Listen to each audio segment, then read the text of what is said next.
into positions of hopelessness and helplessness. The government gives them the drugs, builds bigger prisons, passes a 3-strike law, and then wants us to sing God Bless America. No, no, no. Not God Bless America. God damn America. That's in the Bible for killing innocent people. God damn America for treating us citizens as less than human. God damn America as long as she tries to act like she is God and she is supreme.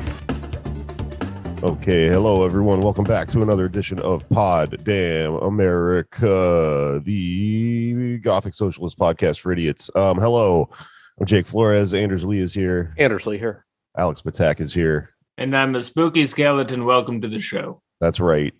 It is Friday afternoon, and we are joined by Jason Miles and Pascal Robert from This Is Revolution. Welcome to the show. Thank you for having us. All right. I like how you said that in tandem. That was cool. Right. And we start with a jinx.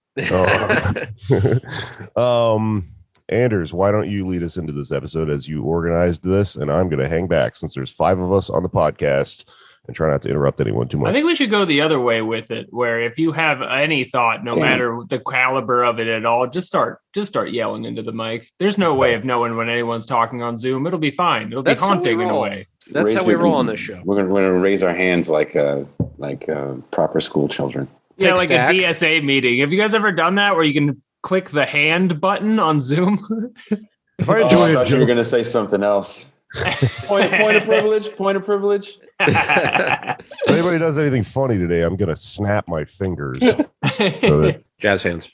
That will be the first considerate thing we've done for our listeners. I actually am somewhat versed in jazz hands. I took dance in high school, so It shows. Like Kevin Bacon. not as well as him, but it was amazing because I'm deadfully just made up a word. Awful. I am awful at learning choreography. I cannot do it. I had to take dance for 4 years, did not learn anything, I hated it That at was the a time. requirement at your school. Where'd you go to school? Fame? I went to a performing arts charter high school. And as I've said before, if you are in the anti-charter movement, use me as an example for what will happen to your children. I was about to say, you're like the poster child for what school choice does to white kids. Exactly. 100%. Makes them listen to music and dance. I wish I could have been there for those school recitals. It was a very interesting place I will say. It was in downtown St. Paul, Minnesota. Wow. We did not take this. We didn't have a school bus. We would take the city bus. And I was just thinking about this the other day. We would have, random people on the bus talk to us. And there was this guy who was like, so y'all take ballet? We're like, yeah, we take ballet. It's like, y'all do booty ballet? We're like, what? Yeah, booty ballet. And he was trying to convince us that there's a type of dance called booty ballet, which I've always remembered since. And I just been trying to imagine what was in his head. Well, at least I know where your inquiries into black politics come from now. Your tragedies and your trauma going through St. Paul, Minnesota. St. Paul, man. I've had some horrible shows in St. Paul, Minnesota. Oh, really? Where? Station 4? Anders was bullied by Prince as a child. Doesn't work a lot. Oh, it was called Wild Times. Oh. And they had Y's in it, so it was Wild, W-Y-L-D, and Times. Yeah. It's because of the hockey team, right? That's adjacent to the XL Center, or like across the street, right? I'll take your word for it. I'm not from there. Stumbling immediately into local Minnesota landmarks. Anders' greatest pitfall. But we are joined to not only talk about the political economy of St. Paul, Minnesota, but to talk about many a thing with the hosts of one of my favorite podcasts, Not Just Blowing Smoke.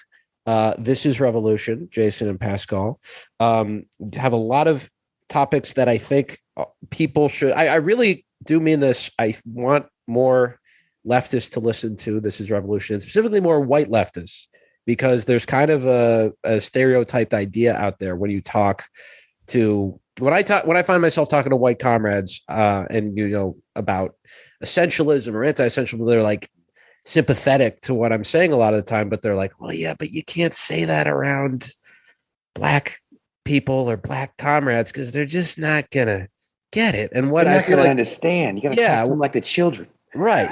What people don't appreciate is there have been Black thinkers on the left who have been dissecting essentialism, talking about materialism, critiquing identity politics, not saying that race is we're past it at all, but at least talking about this stuff critically for a very long time.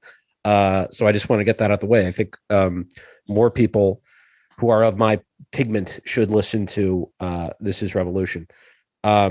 Clown-faced individuals. Yeah. It's funny that you say that, because I feel like a lot of the heat we get at this point, and I don't know if Pascal feels the same way, comes from white people that don't like some of the things we say, because I guess they feel it's taboo to say some of these things. And it doesn't matter what we say about situations where we have faced legitimate discrimination. You know what I mean? Like I actually worked in the Gulf of Mexico on oil rigs with cats that were in the Klan. Damn. You know what I mean? Yeah. I've actually been told to leave because of the color of my skin. So I know that discrimination and racism is real. But when you talk about more than just the evil of white men into understanding of political economy, that's when a lot of people shut off, because there's these kind of go-to phrases that people like to have, so you can get the jazz hands at the DSA meeting, and that says, this is a patriarchal white supremacist society of cis heteropatriarchy, and it's just not intersectional enough. Yeah, if you're going for big snaps, maybe that's the angle you want to play. It becomes a circle jerk, right? Yeah, so there's a lot of, from the white person's perspective in these arguments, there's a lot of performative individuating of the politics to try to really quickly go I am not a bad guy, right? So you that first off, you want everyone to make sure that you are aware of this thing, but it gets into all these pitfalls where you're you're conceiving of racism and white supremacy and stuff like that as these individual leanings and stuff that a person has in their heart, and not this overwhelming systemic superstructural problem. Well, part of the reason that these phenomena become complicated in our contemporary conversation stems from the fact that there has been a kind of stasis in Black political development over this period of time, which is a theme on our show that I'm sure Andrews is familiar with, that we talk about it often. We call it the 50-plus year counter-revolution, which kind of stems from the theory that pretty much after the rise of the New Left from 1968 onwards, all the politics that we've seen, if not only in America, but maybe globally, is kind of a counter-revolutionary reaction against the New Deal Civil Rights Coalition. And one of the things that happens in that period of time is not only a kind of congealing around conservatism that exists in American politics, it also exists in Black politics, in that we lose the kind of materialist kind of class-based analysis that had been resonating even amongst movements that we had in the more radical era of the New Left, like in the 60s with the Black Power era, the Black Panther Party, who were actually Marxist-Leninists as well. But what the era of time that I like to really focus on, I think Jason and I would agree with me, is more the Black left of the 30s and 40s, even more so than the New Left of the 60s, because those brothers and sisters were very much interested in how capitalism was dealing with working class people, and how labor and Black labor was being adversely affected from the actual ways in which Black people were being denied being able to participate in the political economy of the country. So one of the things that was a kind of spark that brought Jason and I together was the realization of how angered we were that the new manifestation of leftism that was coming about largely because of both Occupy and Bernie Sanders was being depicted as a white thing. And I had been writing for Black Agenda Report since, the early 2000s, since the 2000s. And Jason knew people who were on the left coming out of the Bay Area, going back to the 60s, if not before. And the fact that this was being framed particularly by voices in the Black chattering class, the Black liberal elite chattering class, as this kind of white thing, was not only offensive to us, but we were also were smart enough to realize that there's a strategic reason why that was being done. Right. Yeah, you bring up a really interesting point that I want to sort of zero in on. We said the Black liberal elite chattering class. When we're talking about that sort of strata of people, what do you feel like the most appropriate designation is? Because one of your mentors and someone I was a big fan of, Bruce Dixon, who is, I think, the founder of Black Agenda Report, if I'm not mistaken. One of the founders, yeah. Yeah, he has a term. He had a term called the Black Misleadership class. Yes. Which has a sort of linguistic utility to it that I always found pretty effective. Not that I, went around saying it myself. But another mentor of yours, Adolph Reed, takes issue with that particular term because his argument is that, Black America is not this organic constituency. It's not a monolith, right? So that you're not actually leading anybody. They are in it for themselves, and they are like a separate constituency from the rest of Black America. It's really fascinating that you asked that question, because one of the last articles that Bruce Dixon wrote on this subject was one entitled "Why I No Longer Use the Term Black Misleadership Class." He wrote an article explaining why he evolved away from using Black Misleadership Class, because one of his arguments is that if you agree that there is a Black misleadership class, it assumes that you mean that there should be a proper designated leader for Black people in the first place that should be leading them.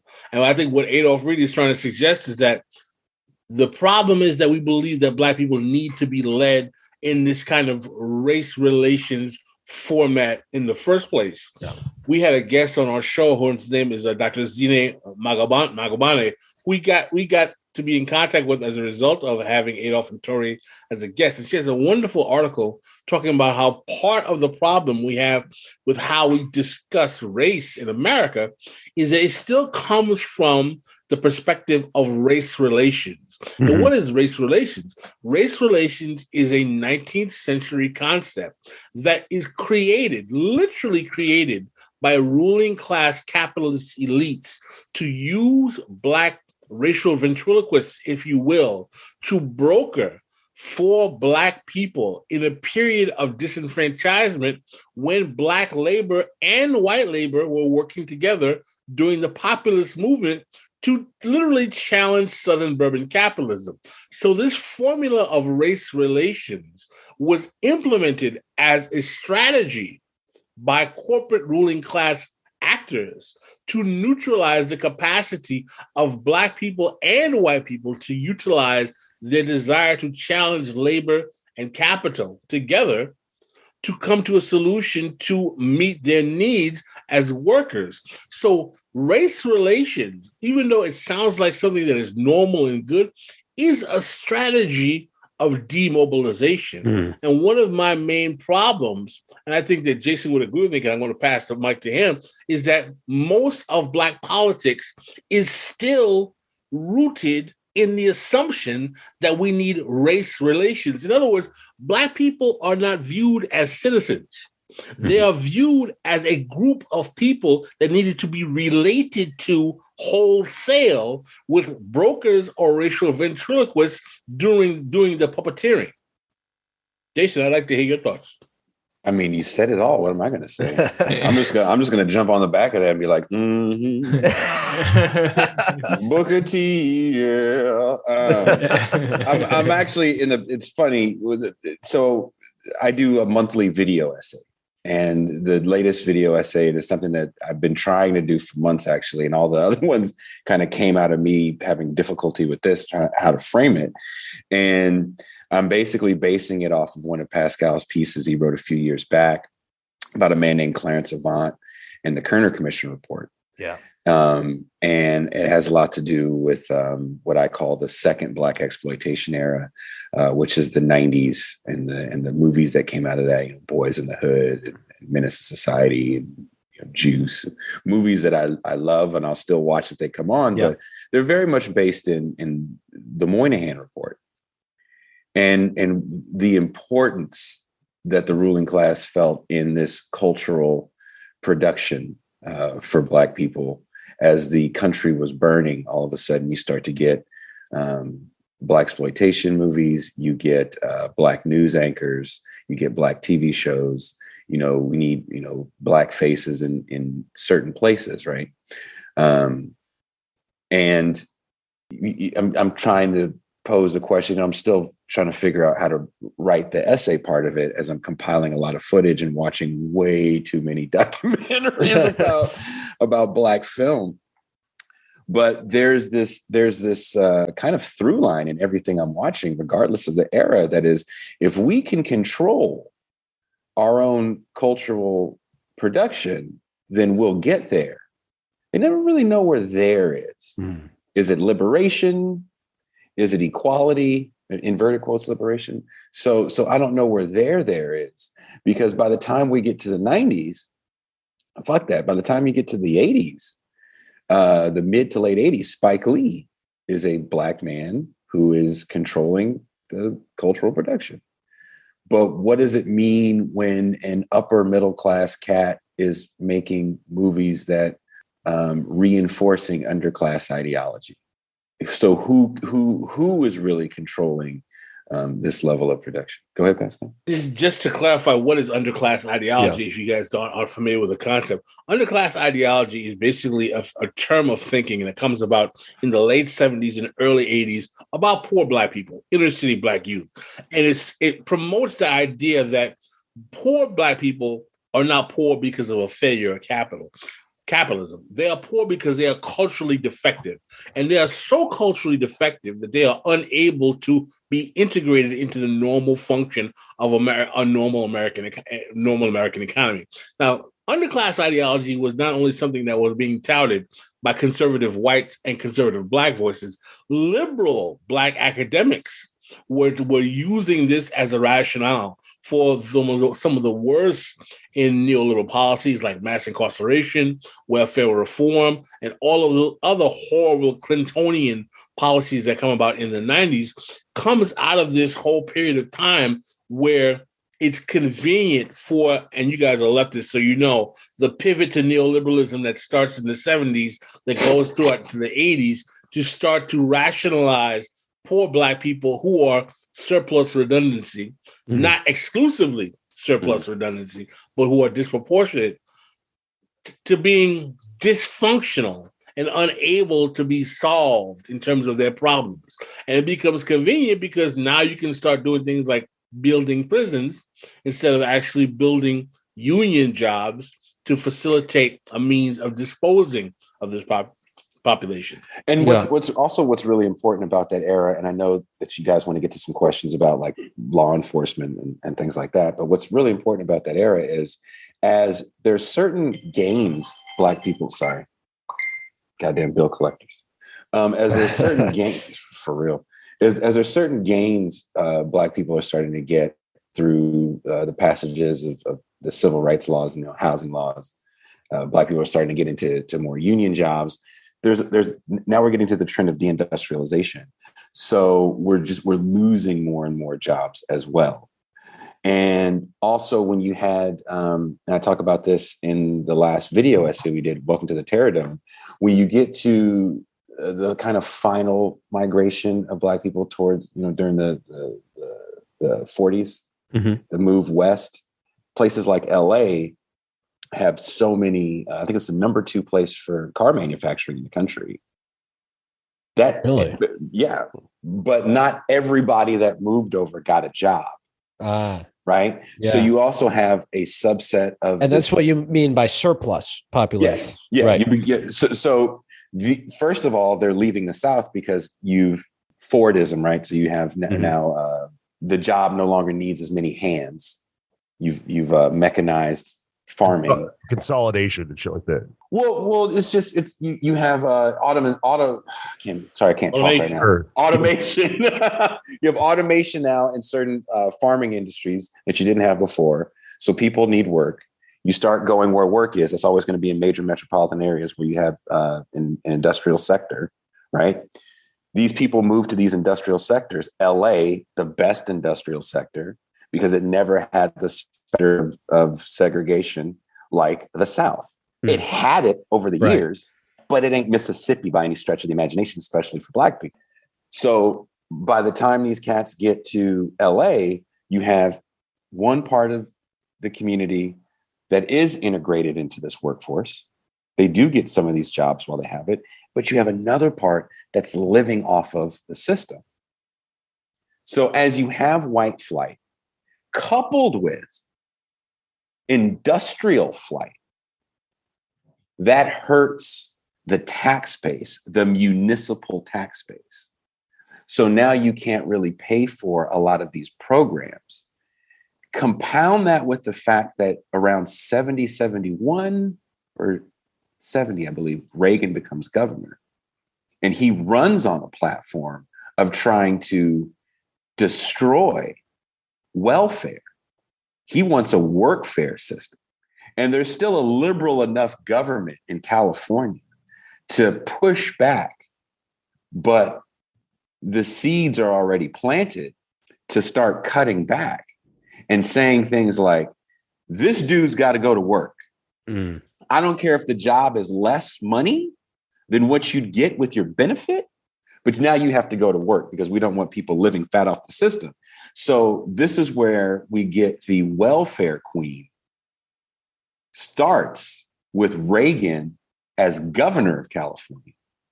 By the time Bill Clinton gets into the office, and God damn it, your car's warranty may be out of Jesus Christ. A real working class podcaster. Yeah. Rule of threes, it has to go off again. I'm so surprised. By the time Bill Clinton has the Welfare Reform Act in 96, the seeds had already been planted in the people to accept this, because we've been hearing about these people that are living high off the hog, that are coming up on the system. They're not working. And one of the things that I think that we have to really hammer home for people who are on the left, neoliberalism was a bipartisan consensus. It was not this thing that Reagan created. That, first of all, someone would argue, and I think it's effective, the really good book by a left historian named Judith Stein called The Pivotal Decade, where she makes the argument that neoliberalism starts in the 70s, quite frankly, with the shift of the Federal Reserve under, who was the Fed chairman in the 70s? Volcker, right, the Volcker shock. Carter was the president, Volcker was the Fed chair. That it starts really in the 70s, in the late 70s, with Volcker's policies.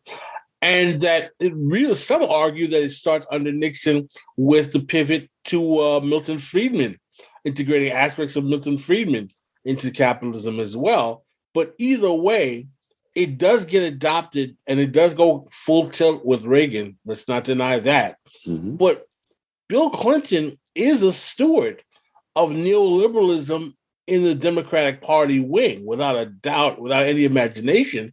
And you can make the argument that he's a bit more savage with it with the advent of NAFTA and GATT in some ways.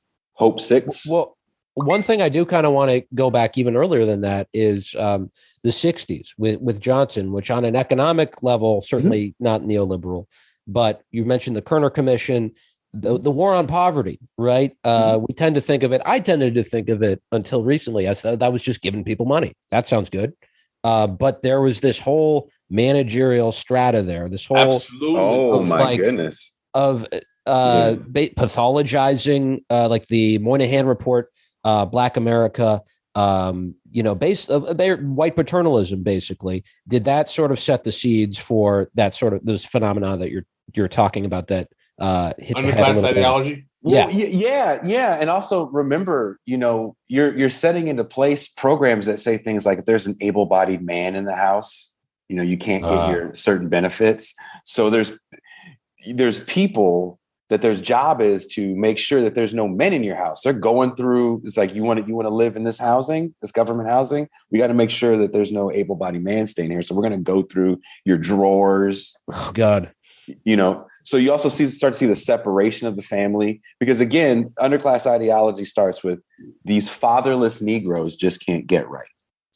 Well, first of all, I have one of the problems I have even with that trope is that one of the main reasons why these quote unquote Negroes become fatherless has nothing to do with welfare. It has to do with the fact that the jobs are being gutted because of deindustrialization, and there's no ability to actually replicate stable income to take care of the kids. So the dudes dip out.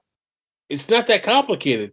As a result of this consequence, you're going to have a proliferation of, underground economy, which is drugs and crime. Do we think it's a shock that a heroin outbreak starts to kick off in the early 70s at the same time as deindustrialization is spreading throughout urban centers in this country, where we have people who were at the tail end of the Great Migration in the 50s and 60s, who, because jobs are already being shipped out of places like in California, like Watts, as Jason says, in Chicago, in the Midwest, and in the Northeast, and already being shipped out to the suburbs.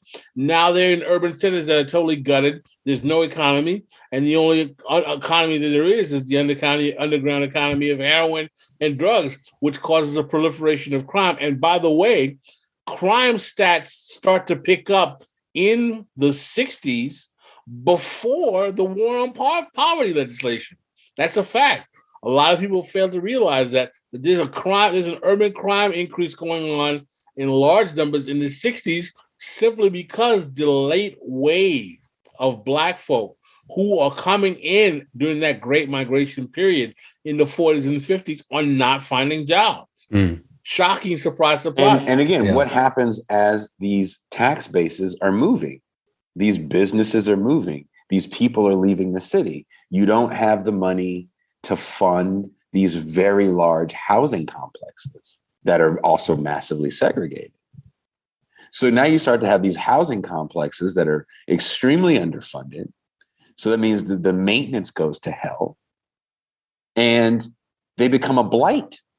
But if you're looking for the problem as people's personal responsibility, then you're kind of trying to solve the problem looking in the wrong places. And I feel that's where we still are in 2022. One of the problems that we have, right, is that a very common trope that you find in Black spaces, not only online, but even in actual social and political spaces, is that you'll hear the trope of people say, oh, it was integration that messed up Black folk. We were better when we had our own businesses, we were on our own before we were integrated. And I'm like, listen, man, before 1959, 55% of Black people in America lived below the poverty line, and over 65% of Black labor were sharecroppers or domestic workers. You want to go back to the glory days, there's a whole right-wing administration who is willing to take you there right now. So I don't know where you get this notion that there was some kind of Shangri-La that Black folk were living under during Jim Crow. I call this politics romancing Jim Crow. It was integration. And integration was not the problem at all, because it did cause a significant decrease in the rate of poverty amongst Black people to the point where now it's below 20%. The problem is that what Black people had to do is that they integrated into neoliberalism. Right. In terms of the nature of the economy they were actually integrating into was a cannibalization of all of the state largesse that allowed America to seem humane for the first time in its history between 1944 and 1971, which was the age of forced expansion because of the New Deal. And that largesse basically shut down at the period of time in which Black people for the first time are able to slowly and more slightly enter into a functioning capitalist America. Well, that brings me to something else I wanted to ask you guys about, which is the specter of Black capitalism. If you'll bear with me, I have a shaggy dog anecdote about this. I was living in DC for the past couple of years, just moved back to New York.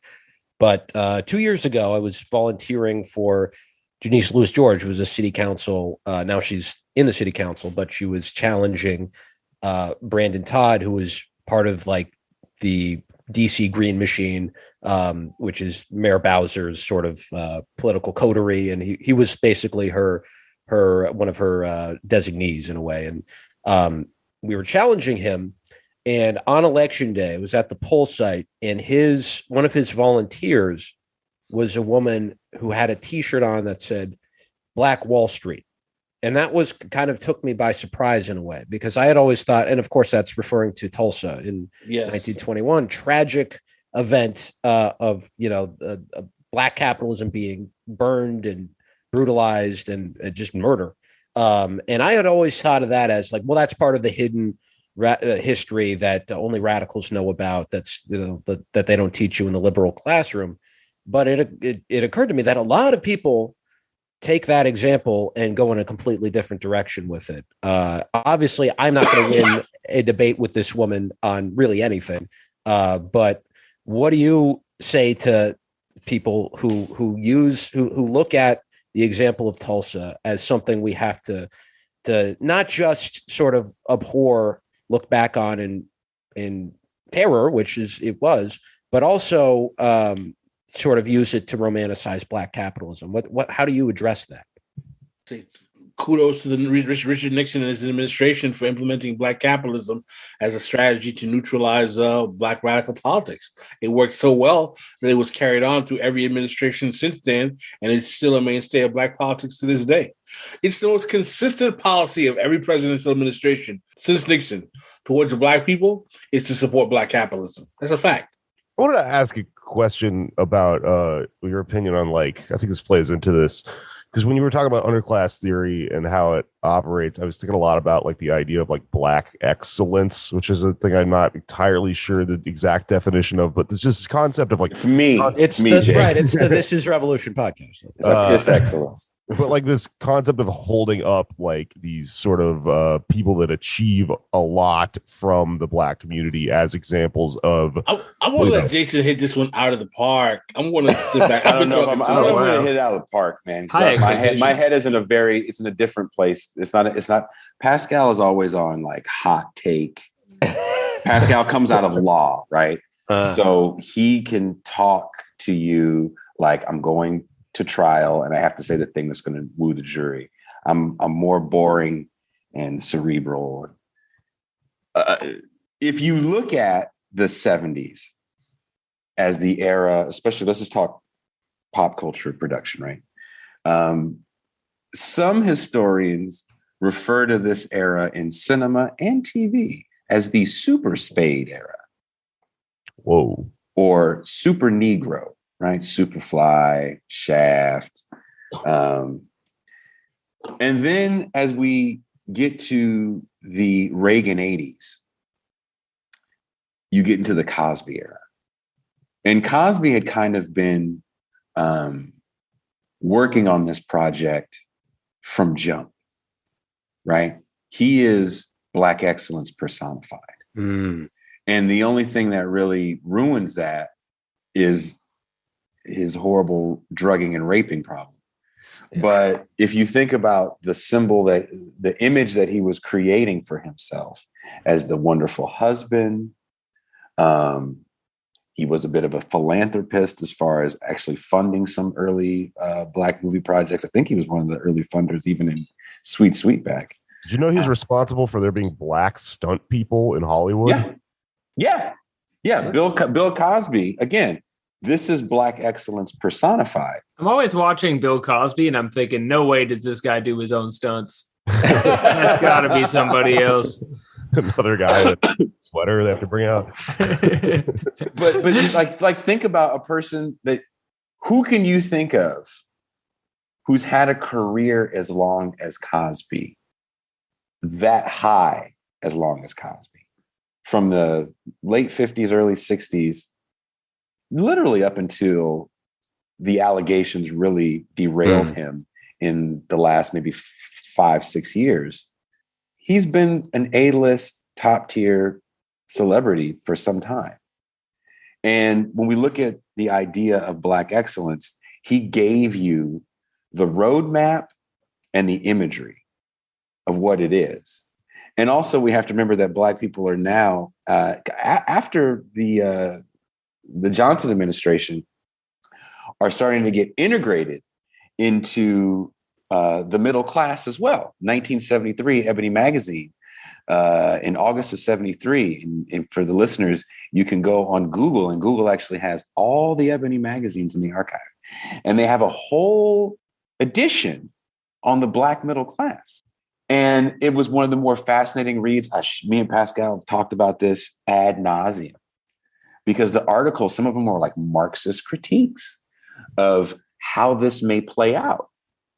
especially in urban centers where Black people were being integrated into the government jobs.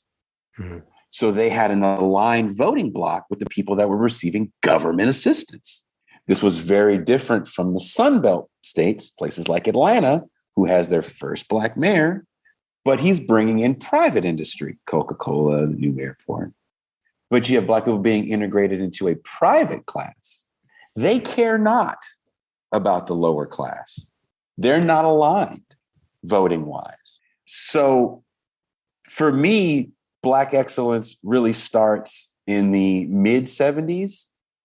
And there's a perfect image of it by the mid 80s. Again, Ebony Magazine does another issue on the Black middle class. What year was that, Pascal? 87? 87.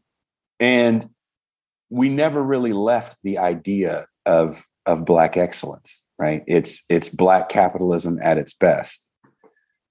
Yeah. And I will say, my heart was broken watching your video essay on where Cosby. you, the more Andrew's hero, Bill Cosby. At one point he may have been, but one of my other heroes, John Singleton, who made one of my favorite movies growing up, Boys in the Hood. Yeah. Absolutely. You're gonna really, oh man, you're gonna hate me. I'm getting ready for, because this next thing is talking about that whole era where you go from the 80s. Black people kind of disappear because people have to keep in mind that the 70s Blaxploitation era was really a way to help out the failing movie studios who were dealing with the fact that ticket sales were down on a whole nother level because TV programming had gotten fabulous over the years. And as TV programming got better, people weren't going to the movies anymore. And also Hollywood was investing in these massively large budgeted opuses that just weren't selling tickets. So once Melvin Van Peebles turned a massive profit with Sweet Sweetback, I think it was a $500,000 budget and a $26 million gross, then they showed them the way. Small budgets are going to get you big returns on these race movies. Mm-hmm. And once the race movie era was over, which was relatively quick because there was such a massive pushback from the NAACP. The NAACP has pushed back on Hollywood literally since Birth of a Nation.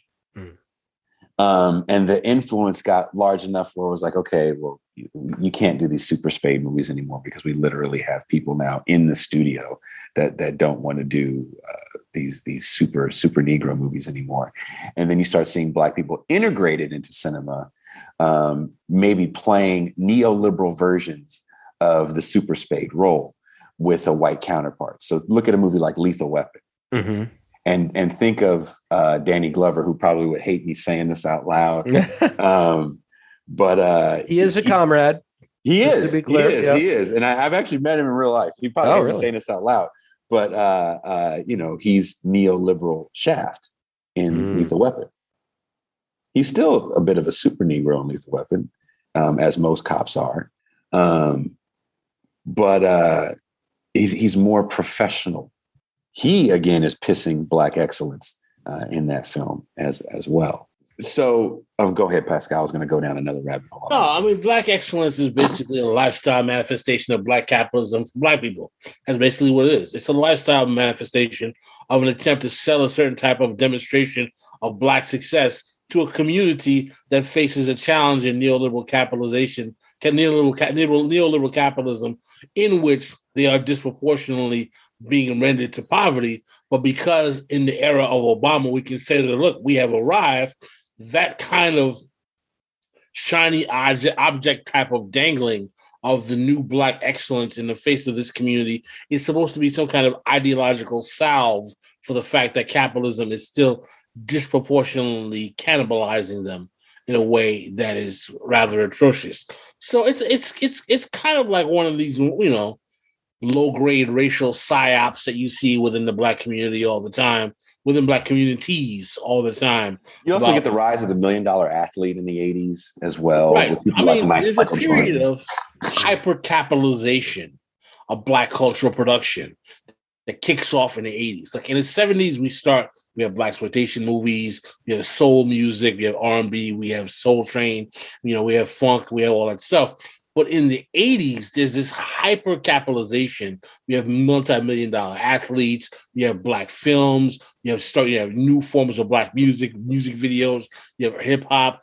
All of this new black cultural production is being hyper capitalized. Also, at a time of massive right-wing retrenchment around Reaganism, and also at the same time where there's a need to perpetuate this underclass ideology that justifies policies that, basically shift large numbers of black people into prison and incarceration. So it's a toxic blend of a cocktail that creates the perfect storm to a position where finally, when Obama comes about, we can use this black excellence trope to give us a first neoliberal black president who really doesn't do much for black people, who lose 35% of their wealth during his tenure, and at the same time becomes a total avatar for Wall Street largesse by bailing out the banks, while most of Americans are left with their, And I think we have to keep in mind too, during the 80s, you have this growth of black millionaires, and not just in the entertainment field. Yeah. Speaking of Anders seeing the Black Wall Street shirt, one shirt I've seen a few times at different protests is somebody with a shirt that just says "More Black Billionaires" on it. That'll solve it. Which is weird to be at a protest with that guy, because it's like we're here for different reasons. I don't know. I don't know what's going on.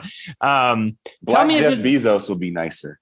It would be so dope to have Black Jeff Bezos. Could you imagine a perfectly shiny but darker individual? He would, in a way, possibly be more dangerous, right? Because he can wield identity. Anyone with that amount of money is like the maximum level of dangerous you can get. It's also funny, right? How people think just because you put a black face on it, all of a sudden it's going to be downright neighborly. Like, oh, this will be all good now. We got it's a racist thing to think, because that implies that you think that black people operate differently than like they have a different biology.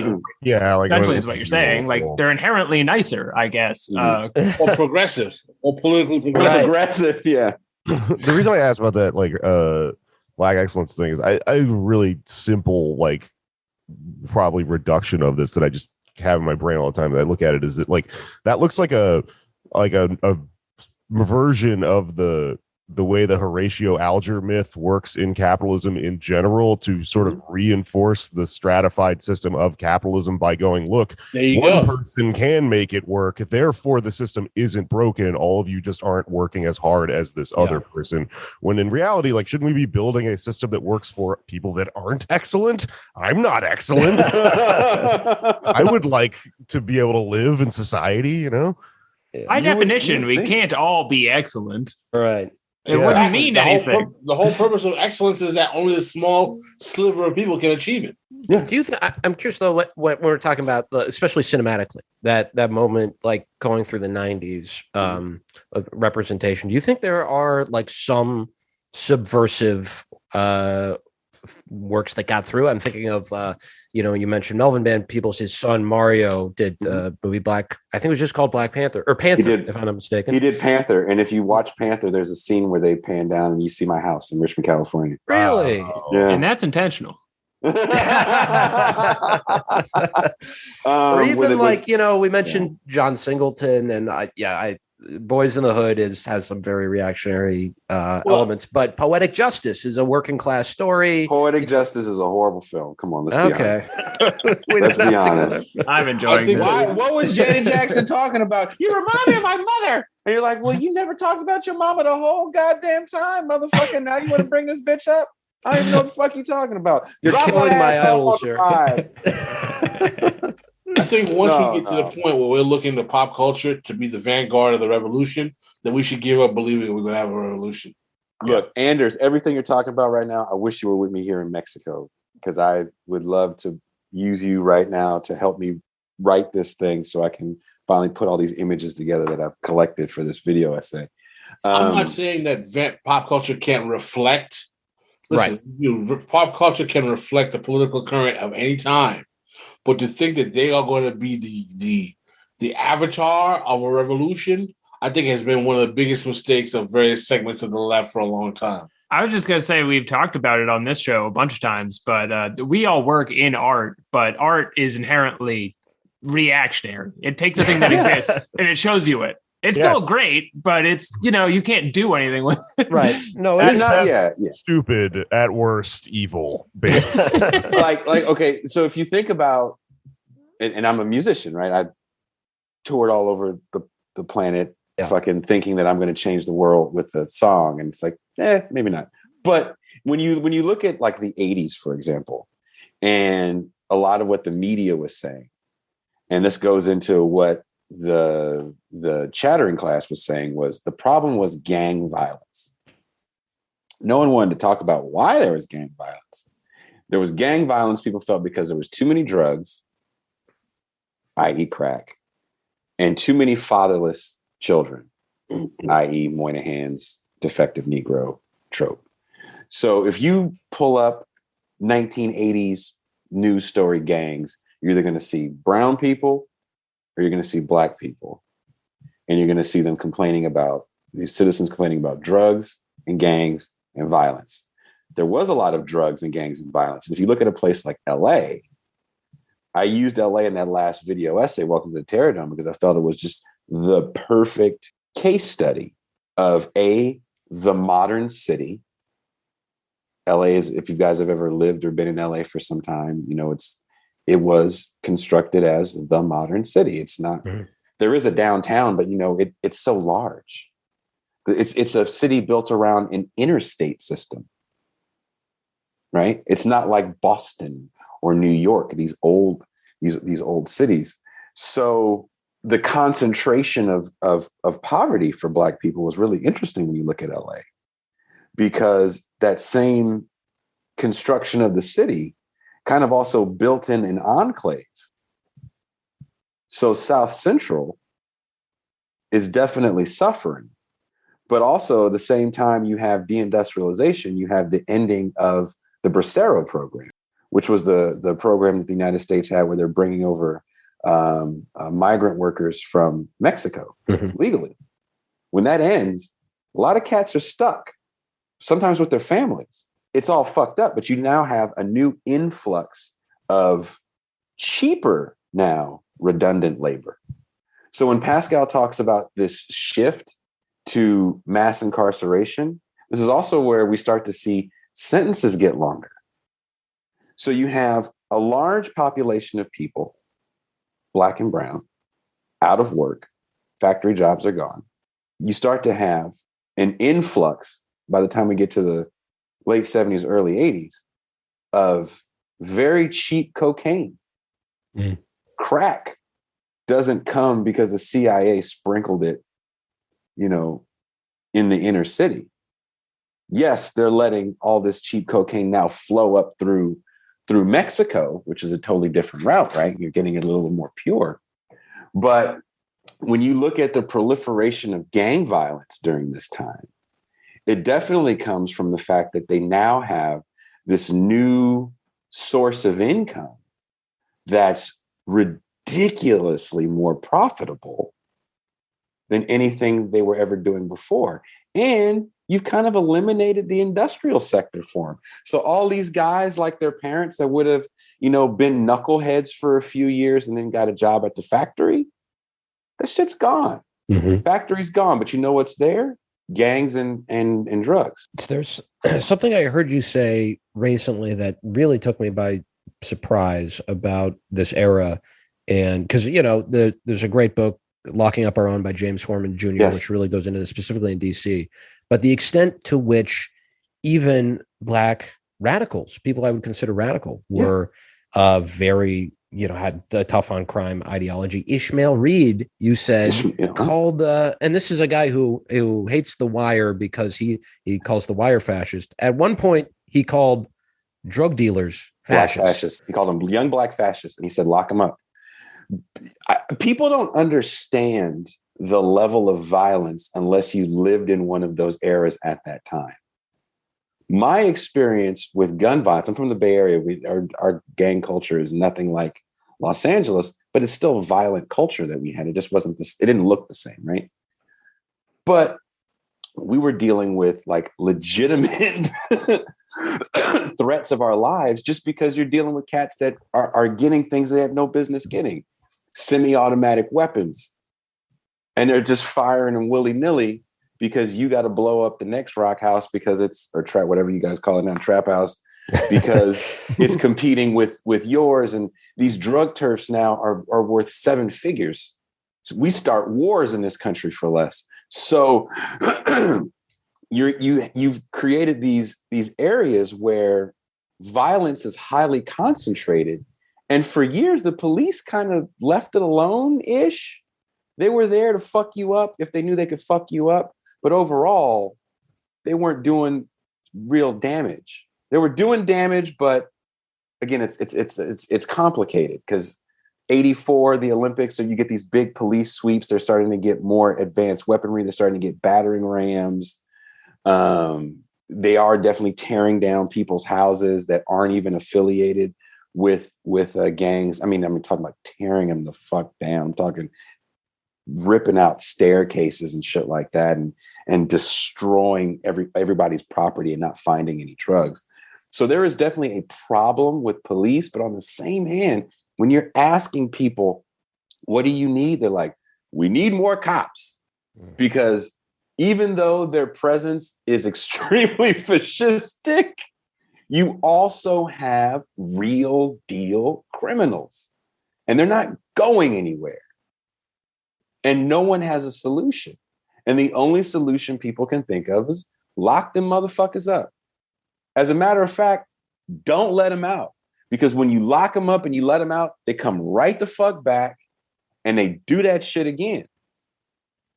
So you have to keep in mind, a lot of these neighborhoods, much like the one I grew up in, and if you watch a movie like Boys in the Hood, they don't really get into it. I don't think John Singleton had this level of, at this time in his life,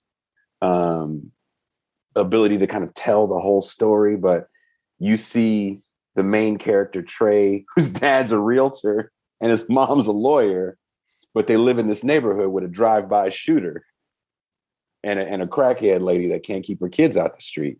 Now, that was kind of a common occurrence in neighborhoods like the ones I grew up in. Mm-hmm. It was a mix of working class cats because they own their homes and, maybe quote unquote riffraff. So the working class cats, if you can afford to leave, motherfuckers was getting the hell out of Dodge. So if you got guys that can get out, which is also hard because now if you really want to get into it, we can talk about how high mortgage rates were at this time, which also makes it hard because you mortgage payments. But if you can get out, you're getting the hell out. And again, we have to keep this in mind as there's black flight now coupled with the white flight. What happens to the people that stay? Because the tax base is shrinking. There's no businesses coming in. And that's why you see a place like South Central, when it blows up, what blew up? Swap meets, chicken places. That's all it was.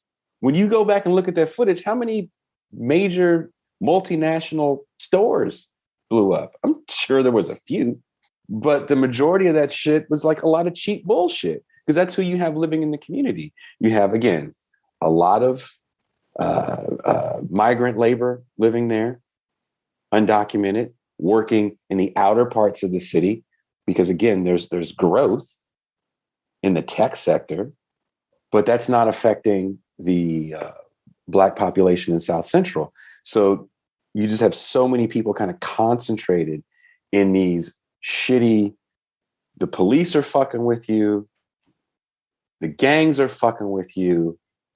It was just the perfect powder keg. But the stories we got from it are either it was the defective fatherless children, and after the Rodney King videotape, then it's the police. The police have been our problem the whole time. Right. Certainly a part of the puzzle, but not the entire not the entire puzzle. It's an economic problem that no one wanted to address and no one knew how to address. Yeah.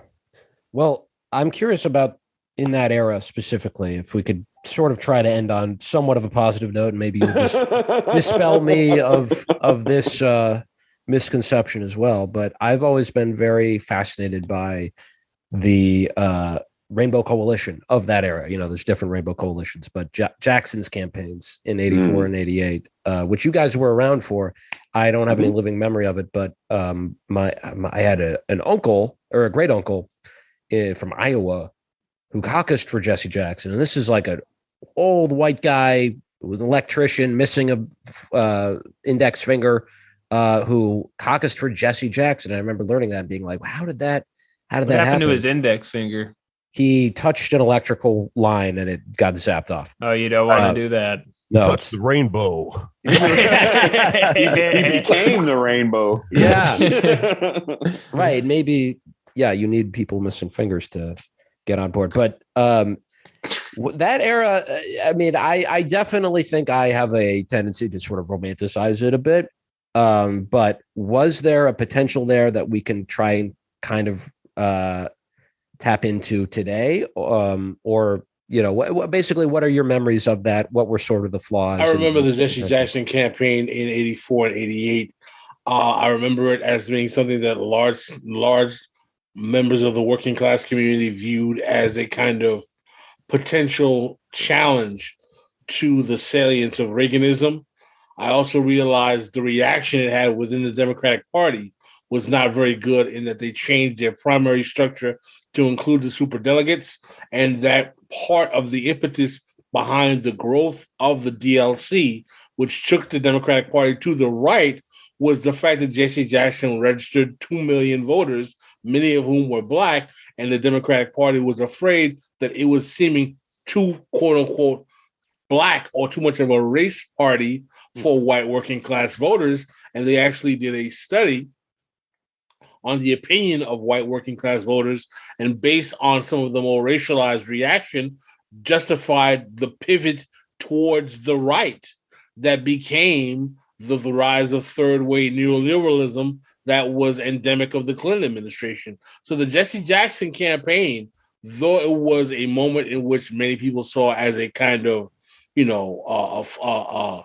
attempt to fight against the worst vicissitudes of Reaganism, actually had a lot of negative blowback within the Democratic Party in terms of the way the party reacted to it. I mean, do you want to get into the Rainbow Coalition and Jesse Jackson and also in general? Because it's kind of a mixed bag. I think Jesse Jackson's, if you read Adolph Reed's book, the Jesse Jackson Phenomenon, he's a lot more circumspect about Jesse Jackson. Very critical. Because of what he actually was going to eventually pull off anyway. And that all he was trying to do was to get basically patronage negotiating points for himself as a broker within the party, as opposed to serious about actually being a contender for either any primary or any kind of presidential position. And I think there's some truth to that in terms of Adolph's position in that book. But I do know in terms of atmospherics, there were some people that were excited about Jesse Jackson. When he won the South Carolina primary. I never really, I was too young to be voting at that time, but I never thought he was a serious contender for the White House. Okay. Yeah. It's interesting that with the DLC stuff, because today we think of centrists and moderates just, they're woke, right? They use identity politics, and that's true. But there was a time where they were the opposite of that. Not only were they reactionary on economic issues, they were also very socially reactionary. Correct. As well.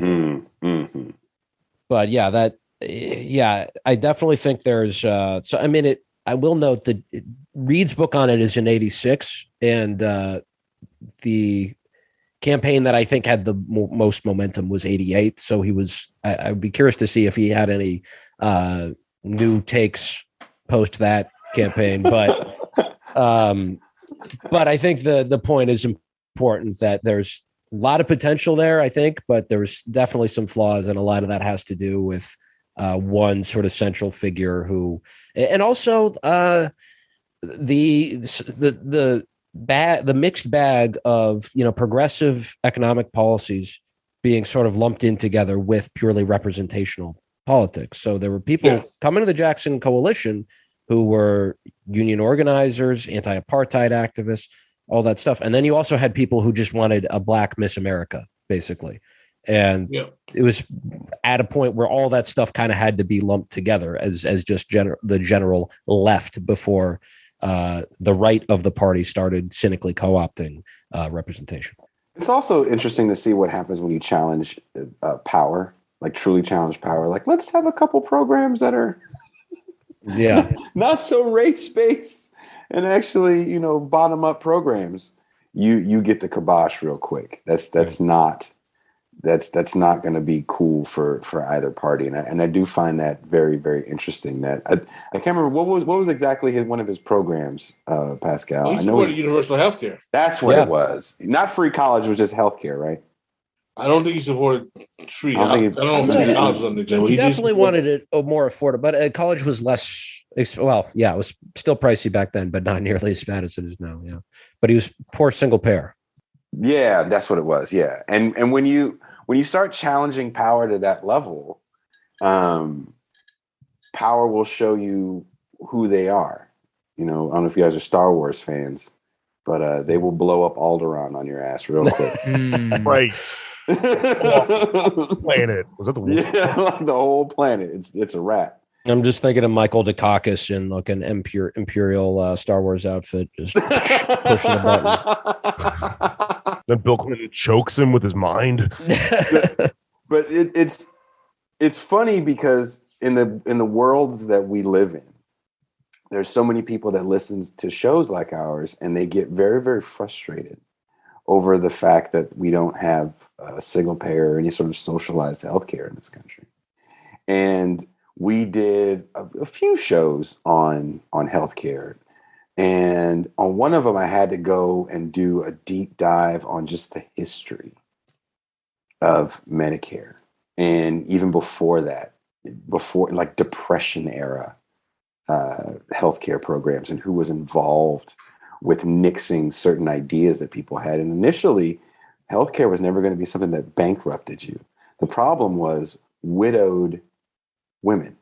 And it was like, well, what if we have a program to supply everyone with like free healthcare? Like, that's cool, but what happens to these women when their husbands die in these factory jobs? Because people are dying at work.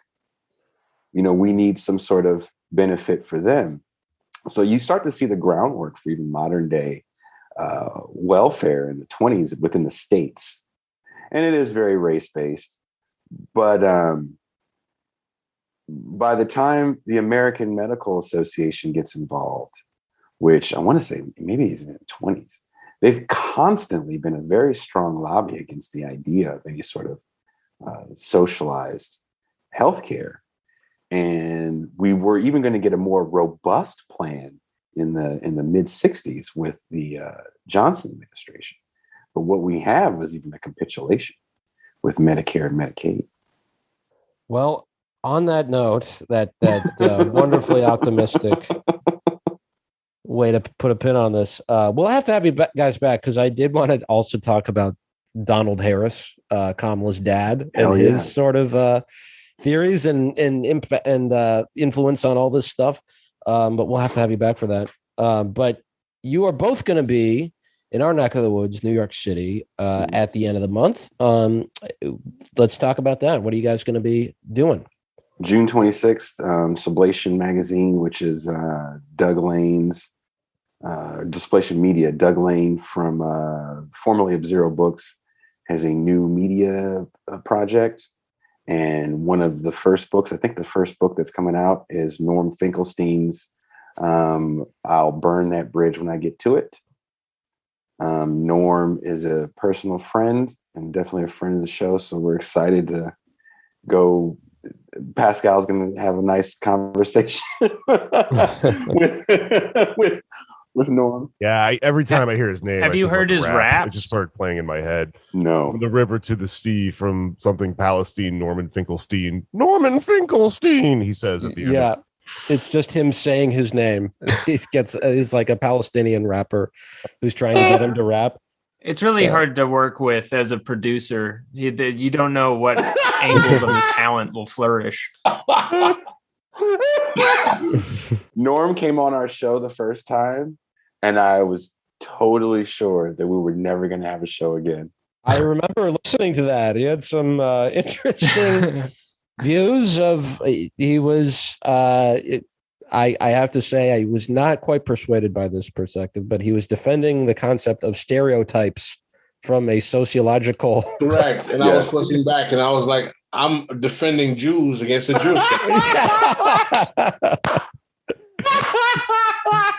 Oh man, that's wild. I mean, it's interesting because like both he and say like Adolph Reed are both considered like anti-woke or not woke, but fundamentally that's completely at odds with what Reed is saying. Like, right, you know, you don't accept stereotypes, right? That's you don't reify them, which is love Norman Finkelstein, but yeah, he's also silly, right? And he definitely has had some great things to say, especially if you don't like what he has to say about pronouns for whatever reason, please go read his book, The Holocaust Industry. I think that's really important. Yes. Or Beyond Chutzpah or any, a lot of great work from Gaza, he's a lot of great works, and getting to know him has been actually kind of fun. But goddamn, man, sometimes when he gets on a roll, you just gotta be like,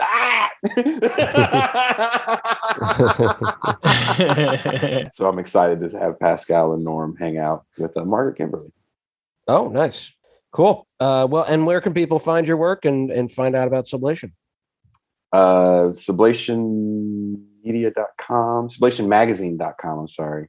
And I have an article in it, and Pascal is working on one this weekend. Hopefully it'll be out soon. And you can also find our work at thisisrevolutionpodcast.com. You can find us on YouTube and all your relevant podcast apps. Wow. Sounds convenient and fun. We try to make it that way. Y'all are always fascinating to talk to. Thank you for talking to us. No problem, man. Well, we hope to hang out with you guys, and I want to know where the best burger spot in Brooklyn is. Hell yeah. I'm gonna try to come out to that live show. That sounds fucking tight. Yeah. Come out. We'll do it. I'll get you guys drinks. Awesome. Do we have anything coming up? Oh, yes, we do. Let's plug Paid Protest. We are raising money, live stand-up comedy show to raise money for NYCDSA's candidate slate for the upcoming primary elections. We got a big slate. Which ones? All of them. Baby. They're all getting it. New York State Senate, New York State Assembly. We have a real chance to take out some of these machine corporate corrupt incumbents. Plus, a really big guest. It is not easy getting this guy, but Jake Flores is on the show. Lowered myself to the level of doing our own show. I'll be there.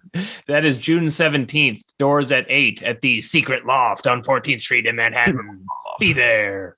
Yeah, that's my only plug. I don't have any plugs. I'm back. Jake is Eddie Murphy level, man. Props to Jake. Eddie Murphy. It's huge. I'm going the only guy to host Saturday Night Live and be on it at the same time. I'm going to come out wearing the red Eddie Murphy suit and then do my material. It's a beautiful suit. It'd be really bad. Anybody else? The delirious suit? Yeah. Oh, I was thinking Raw with no undershirt. Yeah, Raw is the sexier suit. You got to go no undershirt. I'm going to do a wardrobe change in the middle. I'm going to wear both suits. Don't worry about it. It's going to be a great 10 minutes. You're going to love Jake on this show. Okay. Sweating out them leather pants. Mm-hmm. Yeah. Did you do that material that he did on that one too? Yeah. Doesn't hold up very well. That'll go amazing at a he's apologized for that, right? Really? Yeah. That's very big of him. Yeah, Eddie Murphy has totally, he said, I can never say any of those things again, and I'm sorry. Yeah, he's totally apologized for it. He got the check from Shrek, and he looked at it, and he was like, I apologize for that old stuff I did. I don't need to do that again anymore, actually. When dogs barking. Anybody else got any plugs? I can't think of anything myself. At Anders Lear on Twitter, releasing a Substack soon. Be on the lookout for that. And yeah, subscribe to our Patreon. Cool. Right. All right. 'Tis finished. It's finished. All right. Bye-bye.